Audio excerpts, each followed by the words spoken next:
Hi, everybody. I'm Chris Barrett. I'm the Executive Director of the Biocomplexity Institute. I want to welcome everybody to this series, that Biocomplexity Distinguished Speaker Series that we've been doing since, I guess, January or so. We thought about it for a long time, so it seems longer than that, but since January. Today we have Kathy Witecki, who's one of our Distinguished Institute professors, and we're really privileged to have her here. I'll let Sally introduce her in just a minute, but I just want to say a couple things about this series. Our Distinguished Institute professors and the Institute itself. And so the series, I think, is here for us to try and communicate better among ourselves and with the outside world, especially in a way to describe what it is that this biocomplexity thing is, which ranges from genomic level analysis to public policy. And in the middle there, arranged in the center of such questions, there's the question of agriculture, there's the question of public health and infectious disease, there's the of national security, and many, many other issues live in this space, and they're enabled by a range of common concepts in enabling scientific activity, research, data science, and computing, and so on. And so we have the incredible privilege of having in our institute wonderful research staff, wonderful research faculty, and among our faculty we have these distinguished institute professors, of which Kathy Witecki is one, and they're people that are eminent in fields that range across this wide swath that constitutes our interest in the Biocomplexity Institute. We're very, very privileged to have these people associated with us. They bring an amazing amount of connectivity and expertise and just basic balance into our activities. We welcome them as part of us, and we also want to make sure that the rest of the world can benefit from hearing what they have to say, to the extent that we can help make that happen. And this presentation is one of those opportunities. So I'm going to let Sally introduce her to you in more detail and introduce her talk. And I want to thank you all for being here today and joining us. Thank you, Chris, and welcome everyone. Before I introduce our fabulous speaker, I would like to share a little bit about the format for the event over the next 90 minutes. So today's topic is driving forces to change today's topic are the driving forces of change to address food insecurity in the United States. The format that we're using will be 3 vignettes. They're focused on different but related topics. The first vignette will provide us a historical perspective and give us some background on evidence-based policy for food and health. It will be moderated by Brandon Kramer, one of our postdoctoral research associates in the Social and Decision Analytics Division within our Biocomplexity Institute. Brandon received his bachelor's in sociology from University of Iowa and his master's and PhD in sociology from Rutgers University. He's interested in ethics and inequality at the intersection of science, technology, and health. The second vignette will focus a bit on current time and crises and how that affects food and health. I'll be moderating that vignette. And then the final vignette will give us an opportunity to take a little bit of a forward view on the impact and status of nutrition research. This will be moderated by Stephen Eubank, our Deputy Division Director of the Network Systems Science and Advanced Computing Division here at the Institute, and a Professor of Public Health Sciences. Stephen's own research focuses on socio-technical systems and the interplay between dynamics on networks, their structural characteristics, and social implications. To give an example, Stephen is at the heart of the Institute's computational modeling to predict the spread of the novel coronavirus with an eye toward policy consequences. One of my favorite things that he likes to say is that he works on social political epidemiology, a new area. Soon, Stephen will be taking a leave to spend time at the U.S. Department of State's Office of International Health and Biodefense, as he has recently been named a 2021 2022 Jefferson Science Fellow by the National Academies of Science, Engineering, and Medicine. Each vignette will start with Kathy providing some background, followed by a discussion led by the moderators, and then a question and answer time from you, the attendees. If you have questions, please use the Q&A tab at, I don't know where it is on your screen, it's at the bottom of my screen, and we will do our best to get to each of your questions as time allows. So let's move on to the main event. As Chris mentioned, we're privileged to have esteemed and notable scholars among our team at the Institute, and Dr. Wotecki is one of them. I'm personally privileged since I get to work alongside Kathy in the course of my own research and that of the Social and Decision Analytics Division. Kathy is a well-respected scholar and a leader in science policy. She's a distinguished institute professor in the Biocomplexity Institute and also a professor of food science and human nutrition at Iowa State University, where she served as their dean of the College of Agriculture from 2002 to 2005. She is respected nationally and internationally for her wealth of knowledge on agriculture, food, nutrition, and health, and this is based on her years of leadership in government, industry, and the academy. Kathy was Undersecretary at the U.S. Department of Agriculture's Research, Education, and Economics Mission Area, as well as the department's chief scientist from 2010 to 2016. And in fact, she was the chief scientist among chief scientists in the government at that time when they first added those positions. Just prior to that, she joined industry as the Global Director of Scientific and Regulatory Affairs at Mars Incorporated. She has had a long history of affecting science policy. She was the Deputy Associate Director for Science in the White House Office of Science and Technology Policy, where she co-authored the Clinton administration's policy statement, Science in the National Interest. She also served as the first Undersecretary of Agriculture for Food Safety during the Clinton administration. Kathy was director of the Food and Nutrition Board at the National Academy of Medicine from 1990 to 1993. During her tenure, she had direct responsibility for 27 studies and co-edited a nutrition book entitled Eat for Life, which became a Book of the Month Club selection. She has also held positions at the National Center for Health Statistics and Human Nutrition Information Service at the U.S. Department of Agriculture. Kathy is a recipient of many awards for her contributions to science and society, including an elected member of the National Academy of Medicine, Fellow of the American Association for the Advancement of Science, and Fellow of the American Society for Nutrition. And recently, she was inducted into the National Institute for Food and Agriculture Hall of Fame. Kathy's science journey started in Virginia, where she received a BS in biology and chemistry from Mary Washington College and a PhD in human nutrition from Virginia Tech. And now she's back with us in Virginia. And I'm extremely excited to hand the Zoom microphone over to her and help her share her insights and knowledge with us. So Kathy, over to you.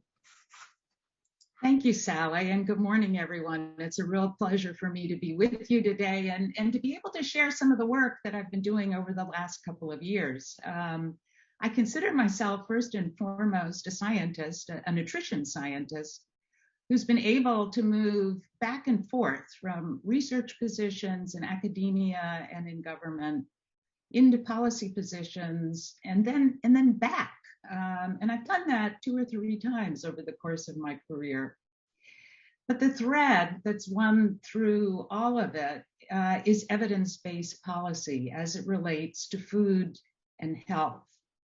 And as we're going to be talking about today, evidence-based policy can be an effective way to drive change, to improve food security, and ultimately to affect the health of individuals and populations. Next slide, please. For those of you who are not familiar with the history of nutrition, it's a relatively young science and traces its roots to the discovery of what were called vital amines by Casimir Funk in 1912. That kicked off the first age of nutrition science, the discovery of the essential nutrients, the vitamins, minerals, uh, essential amino acids, essential fatty acids. And for the rest of that century of the 1900s through to about the early 1950s, the big focus was on the discovery of these essential nutrients, the synthesis of them, and the understanding of their effects in intermediary metabolism. To prevent deficiency diseases that were associated with low intakes of these nutrients, governments began fortifying foods with them, one of the earliest evidence-based nutrition policies for health. But by the 1950s, many scientists thought that nutrition science had really kind of reached a dead end. There weren't going to be more essential nutrients to be identified. But just around that period of time, epidemiologists began expanding their toolkit of techniques to study how diet influenced the risk for chronic diseases of aging, things like cardiovascular disease, diabetes, cancer. And they found correlations in plausible biological pathways linking diets to the risk of cardiovascular disease, cancer, and these other conditions that they were studying. Key among these early epidemiological studies were two longitudinal studies, the Framingham Heart Study that was launched in 1948 and the 7-country study. And fast forward to today, the big emphases in the field of nutrition are really at two different levels: an individual level that's first focusing on personalized nutrition and precision nutrition, essentially customizing diets to promote health and to prevent disease. And all the way on the other end to sustainable food systems. How do we develop health promoting diets, the foods in which can be produced sustainably far into the future?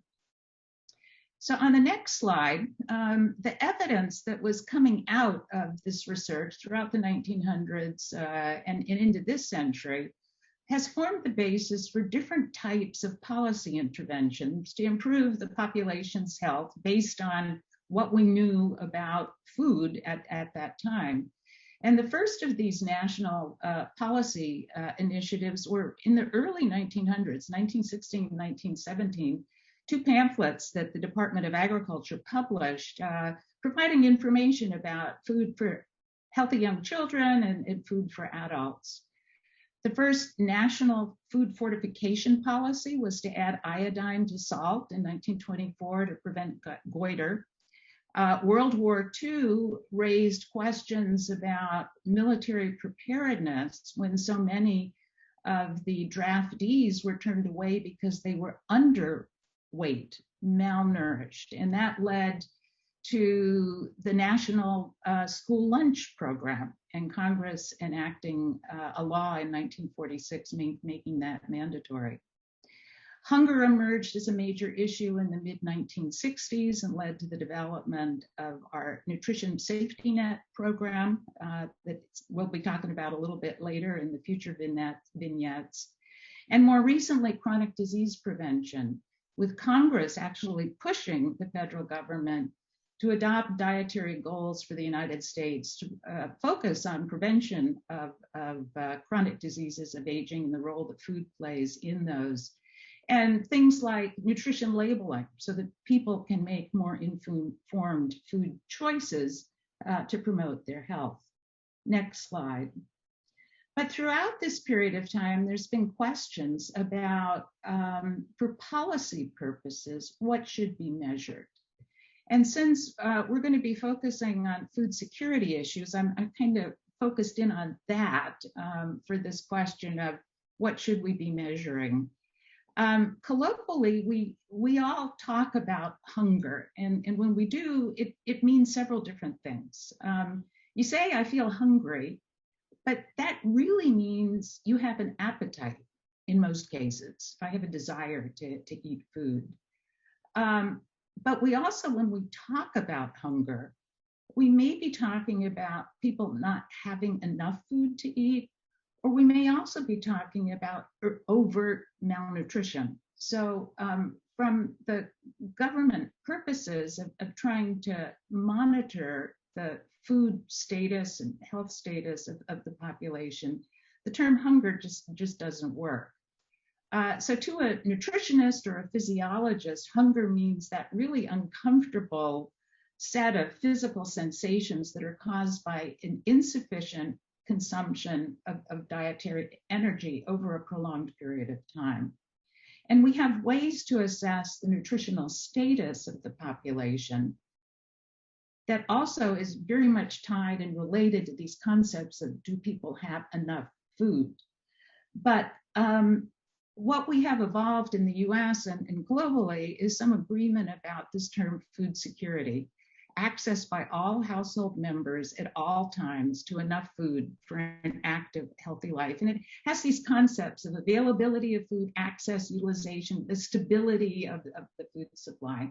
And increasingly, we're talking about nutritional security, which brings in the dimensions to food security of having the appropriate foods to promote good health, as well as the access for household members at all periods of time.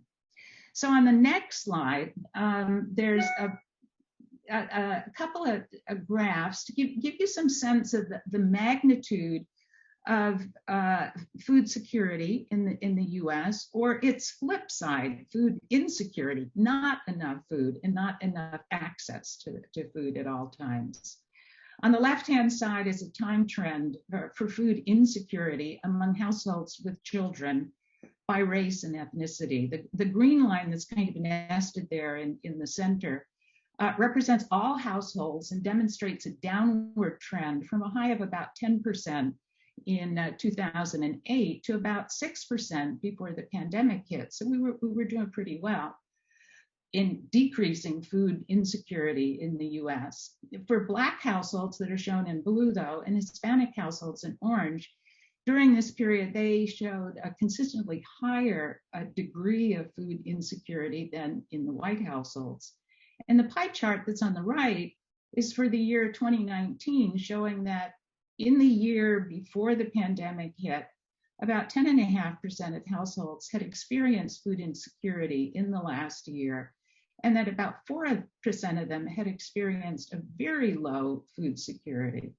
So we'll be talking more about food insecurity, nutritional security, and COVID-19 in the next segment, but I just wanted to foreshadow that certainly what we've experienced in this past year have been disruptions in the food supply, high unemployment, spikes in food insecurity, and all of this having implications for the pandemic. Next slide. I wanted also to just make the point that on the world level, this concept of food security and insecurity has been adopted by the UN agencies, and they regularly now report on food insecurity and other indicators of nutritional status. So on this graph, the bars that are at the right-hand side show the prevalence of food insecurity. The gray bars for the world, all the countries, and the peach-colored bars are those that exclude China. The gray line represents the prevalence of undernourishment, which declined over the decade from 2005 to 2014, and then plateaued as food insecurity began to climb. Again, the peach line excludes China, which has made major investments in its agriculture sector and dramatically improved the nutritional status of its population.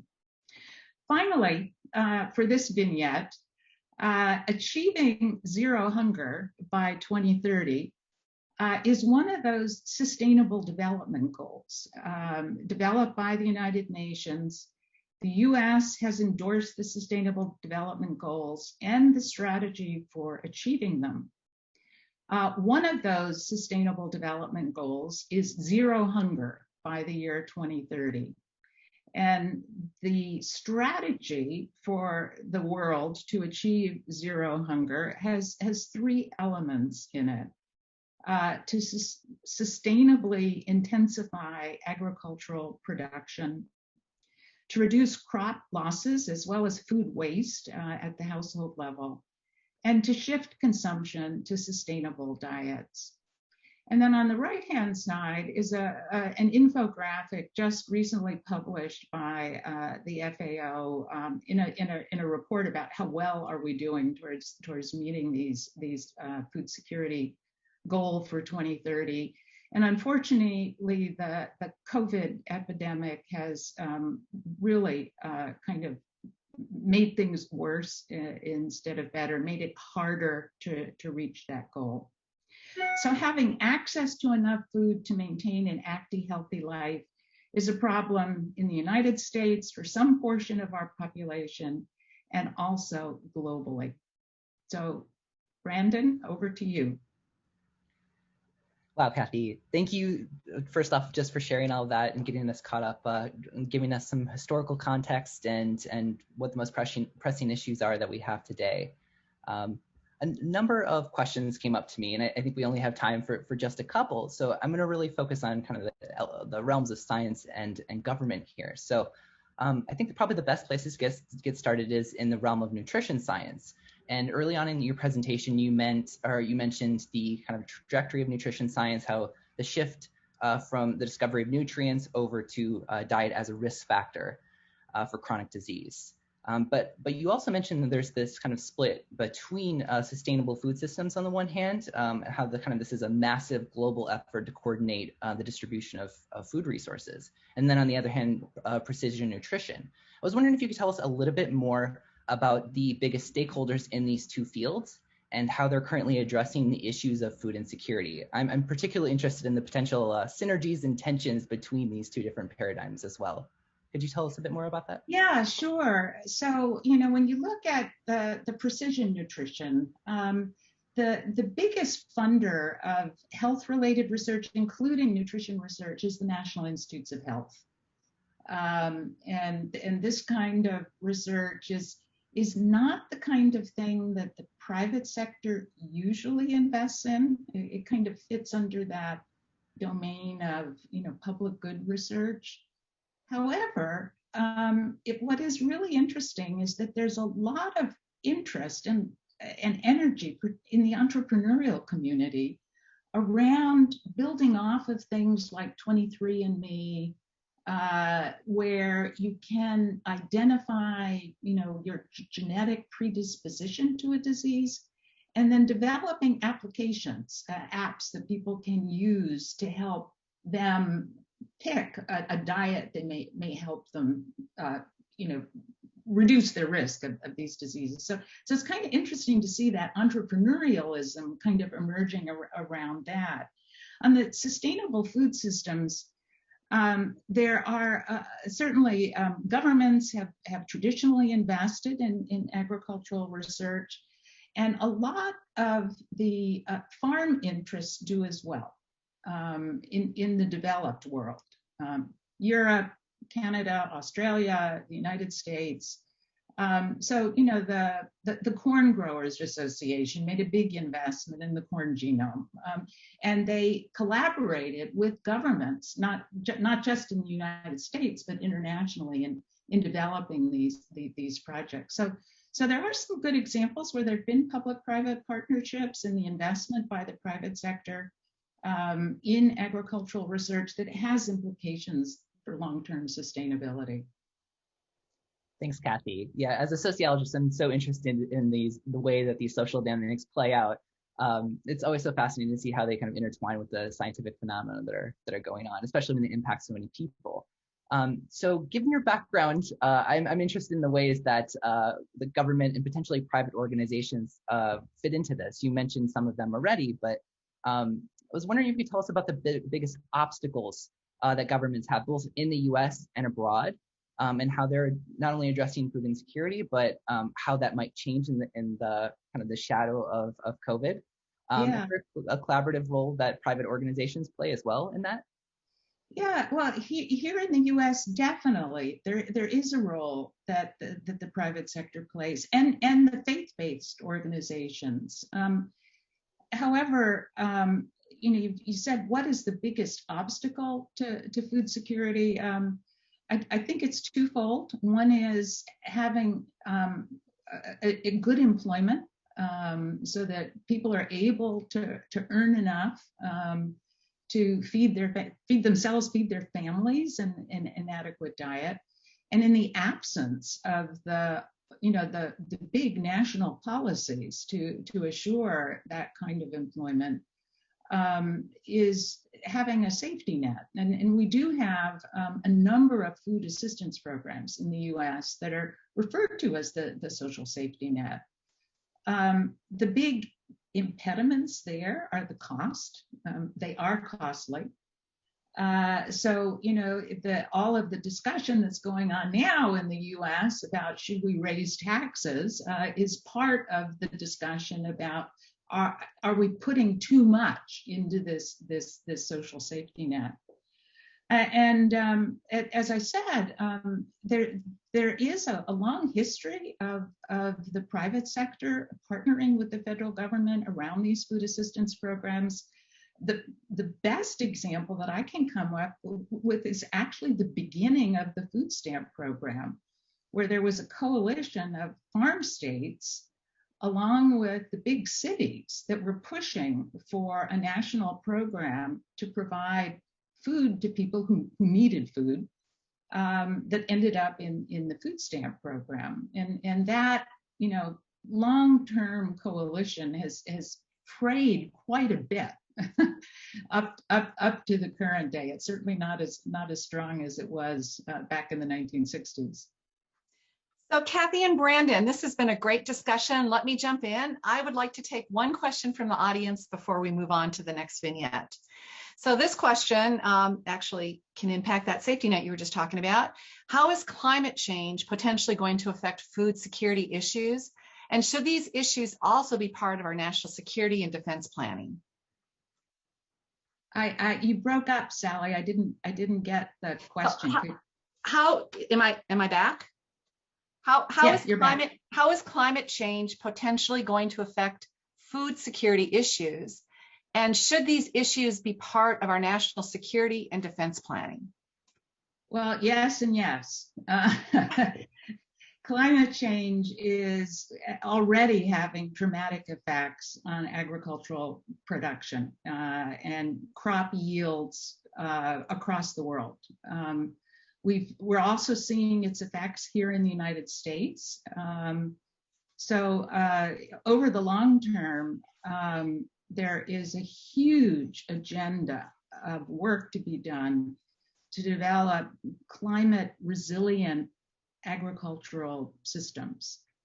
And from a national security perspective, the Director of National Intelligence in the report that was issued 4 years ago on global security highlighted this as a big area of concern for national security. So the short answer was yes and yes. Okay, thank you so much.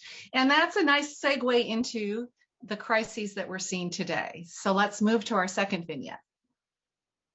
Thank you, Brandon. So thanks, Sally. You had asked that we devote some time to discussion of food security and crises. And if we could have the next slide, it's something of a truism, which doesn't make it any less true, that crises of any sort, natural disasters, wars, droughts, pestilence, economic depressions, worsen food security. And if a population is already food insecure, that in itself makes the response to the crisis harder because people are metabolically weaker, less able to work and provide for themselves.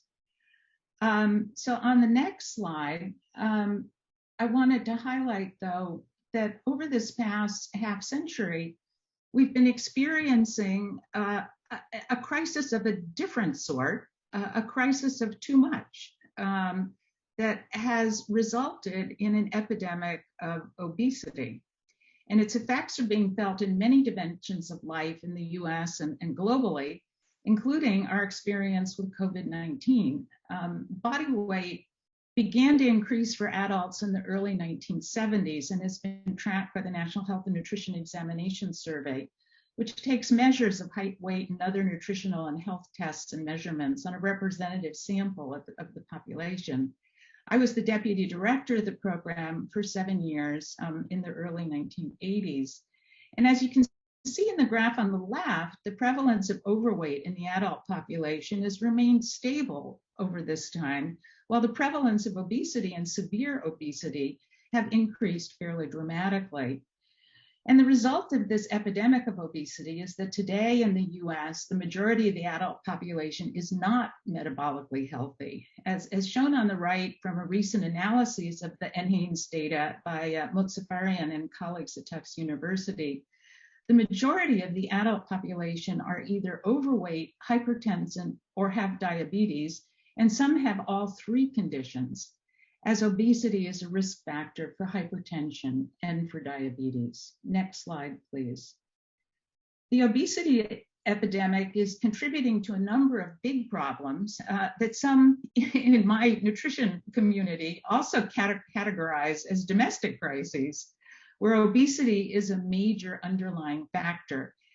These include increases in chronic diseases, which have contributed to skyrocketing healthcare costs. Now, $1 in $5 spent on healthcare is due to a diet-related disease. There are significant health disparities among Black, Hispanic, and Native Americans as compared to the white population that are also attributable to food insecurity and lifelong poor nutritional quality diets. And even the military is worried, getting back to the question that we just had, because 70% of the draft eligible people don't qualify for military service. And the major reason is that they're obese. Next slide. So fast forward to today and the COVID-19 pandemic and food and nutrition security in the US. We've experienced disruptions to the food supply. Unemployment has led to a spike in food insecurity that's shown in the graph on the upper left there. Obesity rates, have seen they're very high and has been a contributor to the severity of the COVID illness experienced by people who are obese, increases in hospitalizations and deaths. And another analysis that Mozaffarian and his colleagues have done is to estimate the number of hospitalizations for COVID-19 that may have been preventable if the population were metabolically healthy. And that's the graph that's shown there on the bottom left.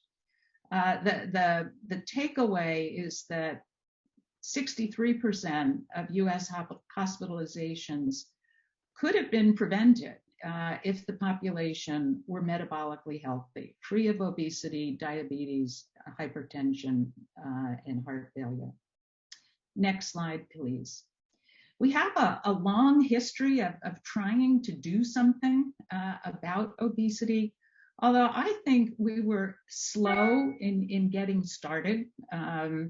Back in the 1970s, early 1980s, there was already evidence of a dramatic increase in prevalence of overweight and obesity.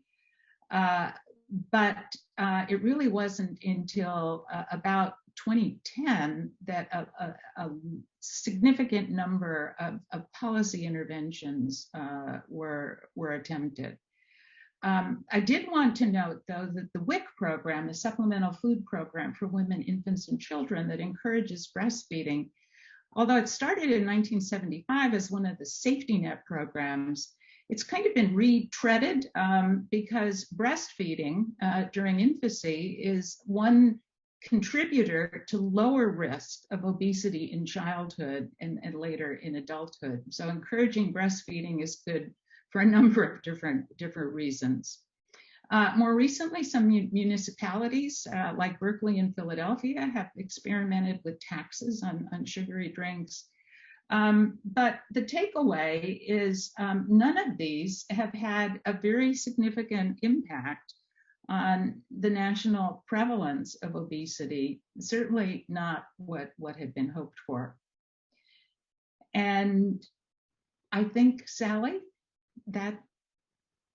Excellent, Kathy. Thank you so much for that vignette. And I do have a few thoughts and questions for you. First, you're talking about food insecurity, and you're also talking about food insufficiency. Can you contrast those a little bit and sort of highlight how we should be thinking about them, either integrated or separately? Sure.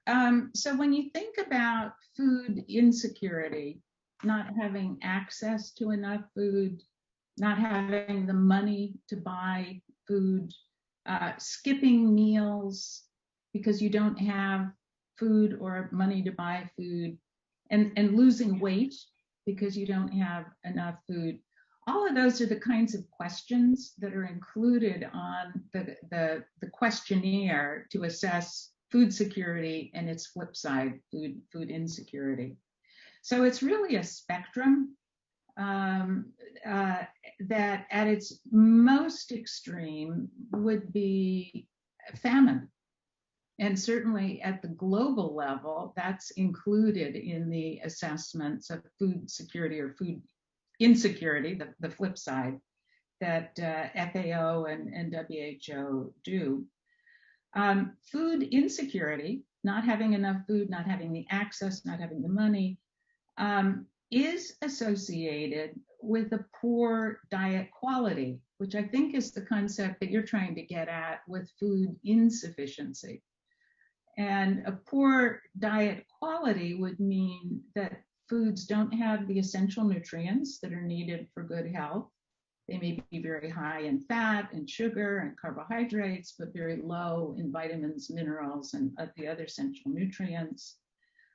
That would eventually, if that diet is prolonged over time, lead to nutritional deficiencies, or in the case of overconsumption of foods, and we do have that problem leading to obesity, having a diet that's very high in fat and sugar, high and contributes to the development of overweight and obesity. So it's a complicated concept, but as as I showed in that graph with the data from WHO and FAO, they do relate. The nutrition status indicators and the food insufficiency metric do inform each other. Okay, thank you. And slightly different question. You've talked a lot about the food system and how we need resilience in the food system. How do we get more agility and more resilience in the food system and sustainable agriculture that can support these rapid changes and needs that we have, like what we've seen over the last 18 months? Yeah, well, I think at the most basic level, we're really focusing on three things. And then there's certainly an overlay on it. So the three basic things are what we're calling in the agriculture community, sustainably intensifying agricultural production. We need to be able to increase crop yields,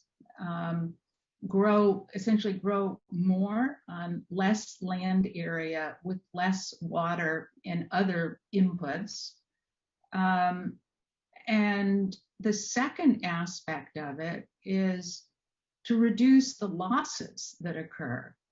So at this point, about a third in the developing world, about a third of crops are lost in the field to drought, to insects, and in the developed world, so North America, Europe, Australia, about a third of the food that is produced is wasted. It comes into our catering establishments, it comes into our homes, and then it's not eaten, it's thrown away. So, focusing on how to reduce those two kinds of losses in the food system is going to be really important for long-term sustainability. And the third is to shift people's eating habits. So, in the wealthy countries, we need to be shifting to a more plant-based diet. I don't think we need to cut out meat and dairy products completely. I don't think we should for nutritional purposes, but we do need to shift to lower meat and dairy consumption. In other areas of the world, they actually need to increase those in order to improve their health. So we need to shift the consumption patterns to more sustainable health promoting diets over the long term. So that's the basics. And then the overlay depends on where you are. If you're in a wealthy country, like the US, to have that resilient system, you need to be able to pivot really quickly from mass catering. So, the production of foods in very large containers that go into school service, restaurants, those kinds of places, to the household. And those were the shortages that we saw early in the pandemic as the food system was trying to adapt to it. In developing countries, it's developing the food system to get the food that's produced by the smallholder farmers into the urban areas where the people are, and having a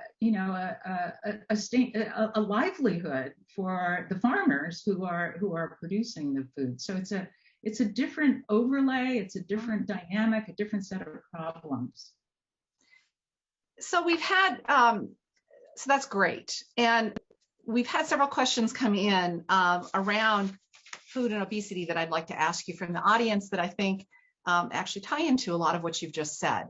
So the first one is, can you discuss the role of the gut biota on obesity and more generally our desire to consume unhealthy food and human health? Well, that is an area of a lot of current research and a lot of excitement. The discoveries that the microorganisms that are in our gut play a role in regulating food intake has been really exciting. I can't say that it's an area of my own expertise. I'm kind of tangentially aware of the work that's going on. But this microbiome research, I think, is going to have payoffs both with respect to better intervention treatments for obesity along the one hand, and on the other hand, also better treatments for severe undernutrition, because some of the work that's been done on the gut microbiome has been shown that in children who are severely malnourished, who do not respond to feeding, it's because their gut microbiome has changed and they're not able to appropriately completely digest and absorb food. So that has been a big breakthrough too in the treating of undernutrition. So I think there's a lot that's going to come out of this area of research. Interesting. I want to flip back over to some of the evidence-based policy. And this is sort of tying the first two vignettes together a little bit. First of all, studies have shown that the uncertainty about food availability increase obesity. So one question is, why are SNAP benefits provided monthly, and is there a better way? And then sort of a counterbalancing question to that comes from Mart, who said, when I was a high school teacher, I came across a study on obesity. In the context of that study, the claim was that it was largely due to inefficient traffic system. So what have we found out? What have we learned in all of this time, and why aren't things working? Yeah. It's kind of two different versions of the same question. Yeah, well, the question about the food stamp program is a really good one, because there are, I think, a spectrum of ideas that are being talked about to make the food stamp program more health promoting. And it will be up for reauthorization in 2 years when the next farm bill is considered. So, there are a lot of ideas about how to increase the size of the benefit itself, because it's ridiculously low and is based on the Thrifty Food Plan, which early in my career I helped to develop, one iteration of the Thrifty Food Plan. But that assumes that people are able to cook, that they're able to devote about 13 or 14 hours a week to preparing food, and that they've got ways actually to cook and to store that food. So there are a lot of policy innovations that need to be considered, I think, to make the food stamp program more health promoting. And the transportation question is also a really good one, because we're talking about the Biocomplexity Institute, and the food system is certainly one of those very complex biological systems in which, when you start from the point of food production all the way through the point of consumption and what the effects are on our health, transportation is important along a number of dimensions. In developing countries, it's how do you get food to market? There are no roads in many places, or they're not passable at certain points in the year. In the U.S., it's access to food. People may have their food stamp benefit, but they're not able to get to a grocery store. This whole concept of food deserts. And from obesity, there's the problems, particularly in the major urban areas, but to a certain extent also in rural areas, of people not wanting children to be outside unaccompanied because of safety purposes. So they're not able to walk to school. They're not able to go outside and play. So transportation is part of this whole food security problem. Yes. And so I have one last question for you before we move on to our next vignette. And you talked about the summit and different focus areas. How do you think the U.S. should engage? Yeah, so there is later this year a big UN summit on food systems that's being planned, and the U.S. has in administrations prior to the Trump administration and now with the Biden administration usually played a very significant and leadership role in these kinds of UN-led activities. I think a big important thing, since I'm a scientist, is agreeing what our science and technology's priorities would be for food systems. And some of the initiatives that I've been involved in the past, just to give you a sense of what those kind of initiatives might be, is there was the launching with the G20 countries of the meeting of agricultural chief scientists, that for those countries, which are the largest supporters of public investment in agriculture research, to agree on their R&D priorities, so that we do have a focal place for 20 countries to do that. And also an organization that's called the Global Alliance to Reduce Agricultural Greenhouse Gases. I chaired that for several years.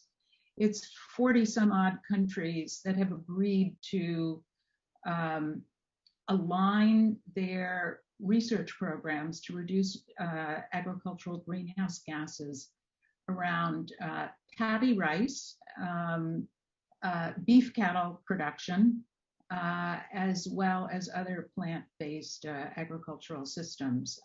So, align our measurements, align our designs so that we have comparable data across multiple agro ecosystems. So I'd like to see things like that come out of the summit. And where do GMOs come into any of this? Oh, there is a good question. As the audience knows very well, this is a topic that has become very controversial as it relates to food. There are some countries, particularly in Europe, that have essentially banned genetically engineered crops from their food systems. I approach it as genetic engineering is one more tool that we have in our toolbox to do that sustainable intensification of agricultural production. It can be done much more precisely than our traditional plant breeding methods. So I think we should consider appropriate uses for genetically engineering crops and to a certain extent livestock as we face into this big climate change challenge to agricultural productivity. Thank you, Kathy. And before we move on, I want to circle back to Brandon. Brandon had one last question that I think is a really nice transition here. Brandon? Indeed, yeah. So thank you, Sally. I think this relates back to one of the points that you made in the first presentation, but also feeds into this discussion here, particularly on the issue of zero hunger by 2030. And you mentioned some of the issues around sustainably intensifying agricultural production, reducing crop loss, and those kinds of things. What are your perspective on changing these practices? What can and should be done? And how might your perspective differ from kind of the dominant paradigms advanced by major entities like the United Nations or similar organizations? Well, I think my ideas are very much in the mainstream of what will be discussed at this upcoming food summit. The biggest point of diversion or would be the issue of genetic engineering.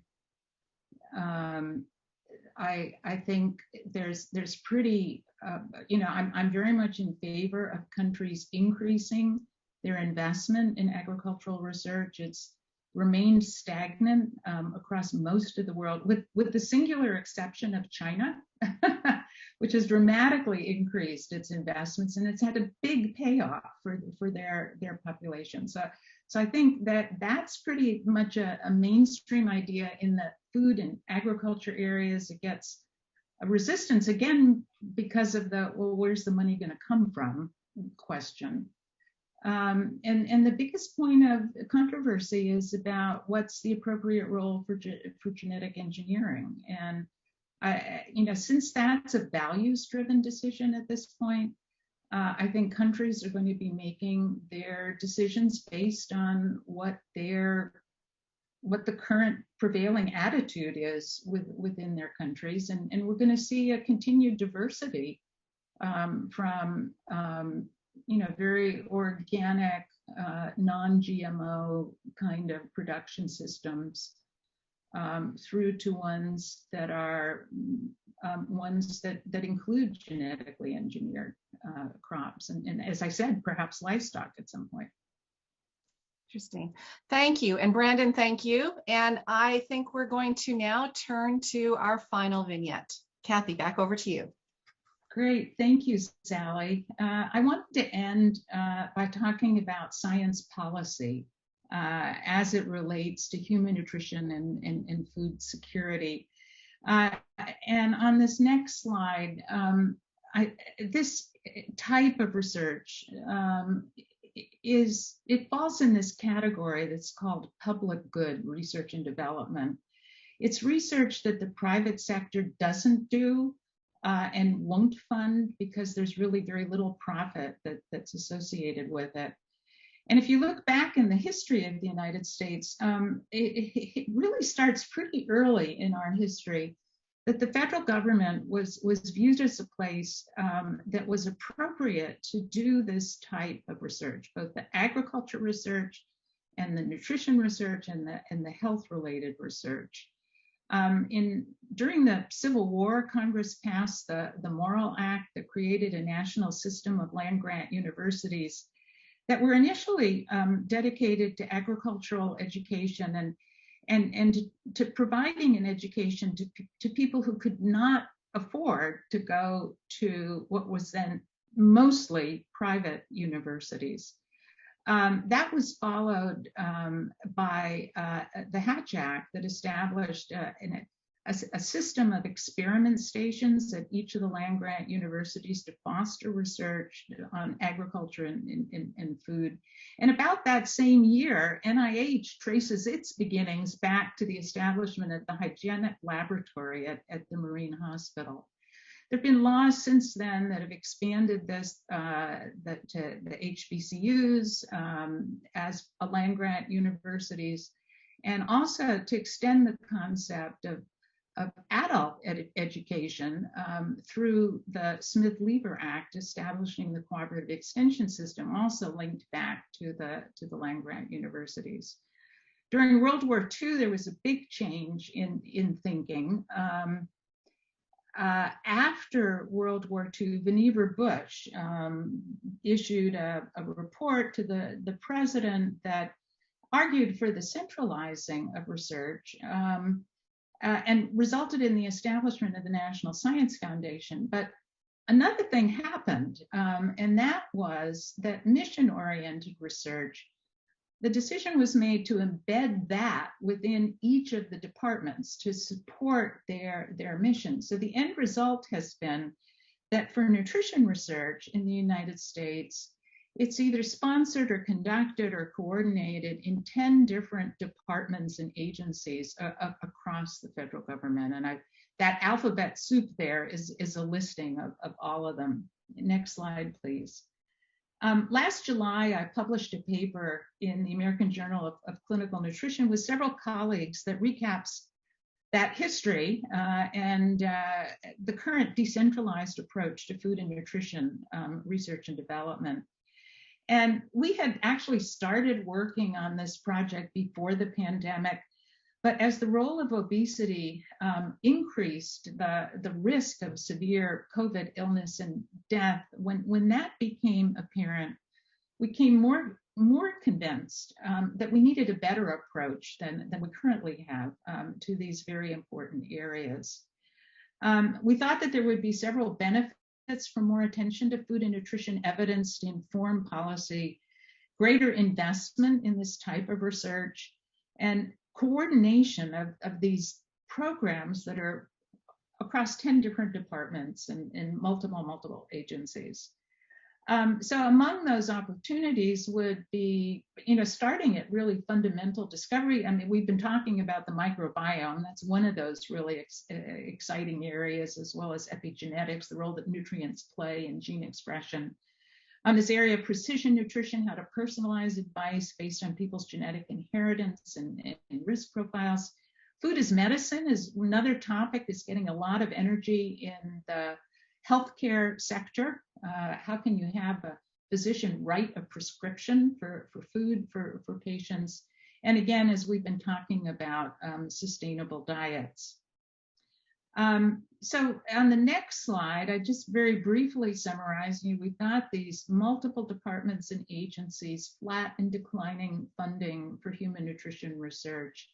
The largest funder is the National Institutes of Health, which estimates that about 1.9 billion, or about 5% of their total budget, has some element of nutrition associated with it. But only 1% of its budget actually is devoted to prevention of disease. And since publication of our paper, we've been really pleased to see that NIH has moved its Office for Coordinating Research to report to the director of NIH, and also announced a new initiative that will be funded out of the NIH Common Fund on nutrition for precision health. So it gets back to that big priority area of precision nutrition. And then finally, I just included here a note that the Department of Agriculture is the second largest funder of nutrition research in the federal government. But as you can see, it's just a tiny, tiny amount as it relates to the NIH level of funding.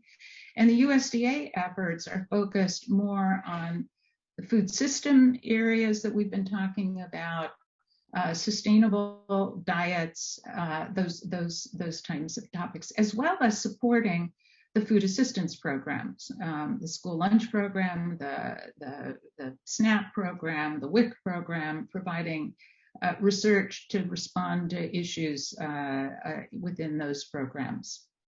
So on the next slide, in our paper, we explored several options for strengthening nutrition research at NIH. Again, the largest funder. And one of them was to move the coordination function to the director's office, which NIH has already done subsequent to the release of our paper. So I can't say cause and effect, but I was really pleased about that. Another was to establish a new National Institute of Nutrition within the NIH, which is what this slide speaks to. This would require legislation for two reasons. One is that NIH is currently capped at its existing number of institutes and centers, and new funding would be needed to be authorized for this National Institute of Nutrition. So it would be something that would be done in addition to and not detract from the really important research that is done within the National Institutes of Health. Next slide. In the paper, we also examined options for strengthening the coordination of food and nutrition activities, including research, so we could have a more robust and resilient food system and be better prepared for future shocks like the COVID pandemic. We looked at the US Global Change Research Program as a model for coordinating research. We considered establishing an associate director within the White House Office of Science and Technology Policy. And we also looked at the Director of National Intelligence as another model. So the option that's shown here that I chose to highlight is the one that's based off of the Director of National Intelligence. And this would be the creation of a new office of the National Director of Food and Nutrition. This also would require legislation and would provide for the president being able to appoint and Congress confirm the person who would be in this office. The model of the Director of National Intelligence has worked pretty well to bring together the national intelligence community to inform decisions that the president makes and others in the White House, and to report regularly to the president, to the Congress, to the public on global and national threats. And this office also could rapidly mobilize all of government assets in emergency situations. So we think there's there are several different options, both for enhancing the work at NIH, as well as USDA and the other agencies, and also for better coordinating the federal government's response and the use of this new evidence that would be coming from research.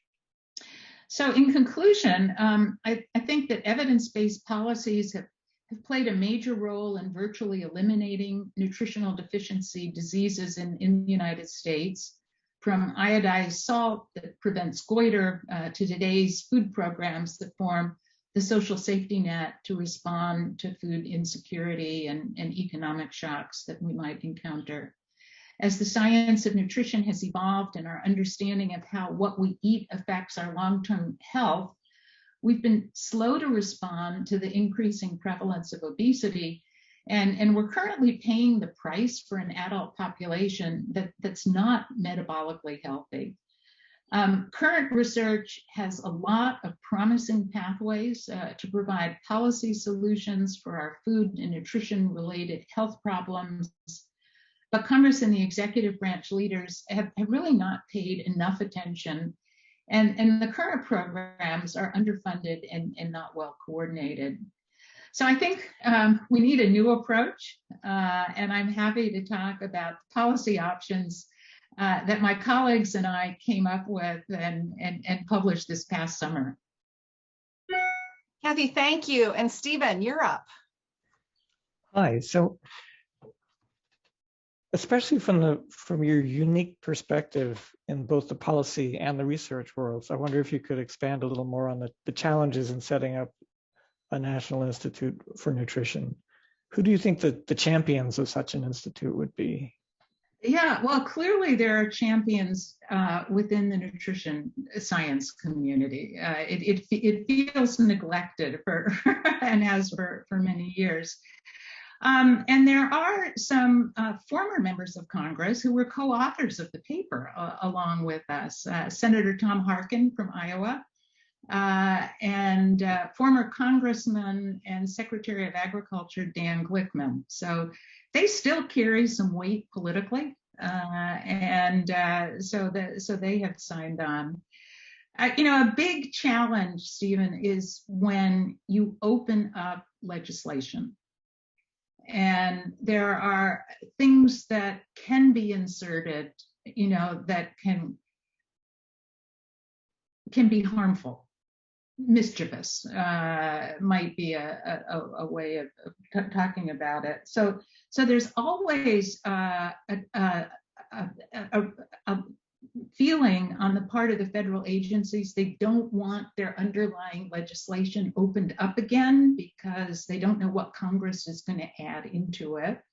So my guess is that there certainly within the Department of Health and Human Services at NIH will be people who would feel that way. And I think also more broadly across the scientific community that funding comes from NIH, they would be worried about, well, if this new institute is stood up, does that mean that my institute that funds my work is going to get less funding? So our response to that has been, and what we would want to happen, is to get the authorization to add another institute and to get the authorization for new funding and the appropriations to go with it. And those are a high bar. I admit that. That's a high bar. So is the organization modeled after the Director of National Intelligence? That's a separate issue, really. Yeah. Why did you choose that model instead of some of the other ones that you mentioned? Well, we have in the paper, what we do is we lay out a set of options. And this is one of them. And as I said, when we started the work, it was shortly before the pandemic started. And by the time the paper came out last July, we were well into the epidemic, and it kind of changed my way of thinking about what the priorities should be. So I have come to the mind that we do need some central authority that has legislation behind it. So it has that statutory authority to act. The Director of National Intelligence, we've all seen the ups and downs associated with that office, but when you have a strong person in there, they are able to get things done and to provide advice directly to the president. They're able to, this office we would view as being able to pull across all of the departments, the expertise related to health and nutrition and food to respond to a national emergency. So we think it has those benefits. And in addition, the DNI, they have regular reports that go to the president, go to the Congress, highlight what the emerging problems are. Every 4 years, they issue the World Outlook. The most recent one just came out last month. If you haven't read it, you should. It's an interesting read, and it kind of gives you a perspective from the intelligence community about what the big challenges are that are facing us. And we've not had that related to food and nutrition. We've had this, what I call the slow crisis, this epidemic of obesity that has crept up that is causing major social problems with respect to healthcare costs and a wide range of other issues. And we've had really no real focus on this or response, adequate response. Well, I have other questions, but Sally, I think there are quite a few in the Q&A. Yeah, let me jump in a second and I'll come back to you as we get closer to the end. So Kathy, you've talked about sort of the national organizing principles. So this first question really drills down more to local levels. You know, we've talked about how evidence-based policy around nutrition, you know, some of them have worked, some of them have not been working, but is there a leading or unifying model for communities to establish baselines, identify problems, provide recommendations, and or measure successes and failures against different policies and practices at this very local community level? I think it differs from state to state. Many governors have set up a food and nutrition council. And then within the state, there are local activities. You know, it could be your local food bank, it could be people in the PTA who are interested about food, but they are able to feed into this state level council as a model. There are also, I was going to mention, there are also organizations, since we're at a university, that are focused on these health and nutrition issues. One of them is called PUSH, Presidents United to Solve Hunger. There are, I think, currently over 120 universities around the world where the president of the university has pledged the resources of his university to address hunger issues and food security issues on campus, which is a real problem on many campuses. And also to be engaged within the local community to help address help address food security issues within the community. So I went on the PUSH website to see if UVA was a member, and I don't think we are. So it might be one local level initiative that we might consider discussing with the president. Interesting, Vera. That's a really good idea. There's another question that comes back to the role of USDA. So USDA has a chief scientist and a chief economist. Should they have a chief nutritionist? That's a good idea. I guess I kind of fulfilled that role when I was the chief scientist because I brought the nutrition dimension. But there is not a chief nutritionist. That also would require legislation to establish that. But I think it's worth considering. And then a couple questions that kind of come back to the food chain or the food system itself. You know, what's the balance towards efforts to steer people, you know, toward a more plant-based diet to lessen the inefficiency of cattle in the food supply chain versus obtaining sufficient nutrients in their diets? Well, there are efforts to try to do all of those things. And you know, we were primarily focusing today on food security, and within that topic, there are a variety of federal food assistance programs that start at pregnancy, provide a health, it's a nutrition-focused set of foods to support women during pregnancy while they're breastfeeding, provides formula if they decide not to breastfeed so that their infants will not be deprived during that really critical period of development, and also provides food for the children up through age 5. School lunch and breakfast programs, and then the SNAP program, and there are about a dozen different food assistance programs. So that's one set.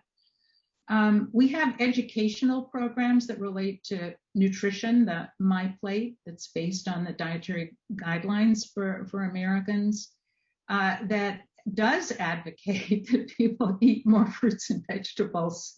Mm-hmm. And so there are those programs that are based on evidence that comes from an external scientific community to the Department of Agriculture and the Department of Health and Human Services. And then there are some really interesting things that are being developed, you know, in behavioral economics to provide nudges to people to make better choices when they go through. When we went to cafeterias, when you go through the cafeteria line, to have the healthy foods placed more prominently.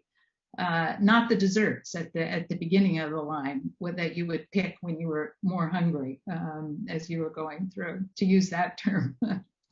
So yeah, there are a variety of different things that are being explored. So then if we kind of come back to the global picture a little bit, and think about sort of unsustainable super cities, and how does that play into nutrition issues, and should governments incentivize a more distributed population for easing access to food and nutrition? Oh, that's an interesting thought. Well, I think there's always a trend and a counter trend. In many countries like China and in other areas of the developing world, there are concerted policies actually to move people off of these very small, marginally productive farms and into urban areas, so that they can increase food production. So in parts of the world, there actually policies are incentivizing moving farmers off of the land and into urban areas. Here in the US, there's been this very interesting development of urban agriculture, with food being produced in cities, sometimes in vacant lots or fields or areas within the city limits, sometimes inside, with a hydroponic and aquaponic production facilities and other new approaches that are being used and adopted. We hear, I'm in Washington, D.C. today. The University of the District of Columbia, which is the land-grant university for the DC, has a couple of experimental farms. They're also working with the environment department within the city on roof gardens, and have production facilities on roof gardens. So there's a lot of experimenting that's going on alternative production systems that can be for foods that can be grown under glass, indoors, or using space that's currently not being used for production, like rooftops. Interesting. I'm going to turn this back over to Stephen to have the last question. Sure. One of the things that we know working at a Biocomplexity Institute is that our notions of health vary a lot. Everything from absence of disease to normative values on lab tests and things.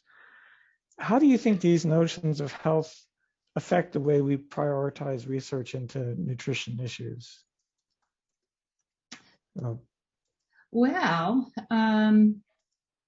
when I think about what good health is from a nutrition perspective, it starts at pregnancy, with a healthy outcome from pregnancy, promoting growth in childhood, so that children attain their stature,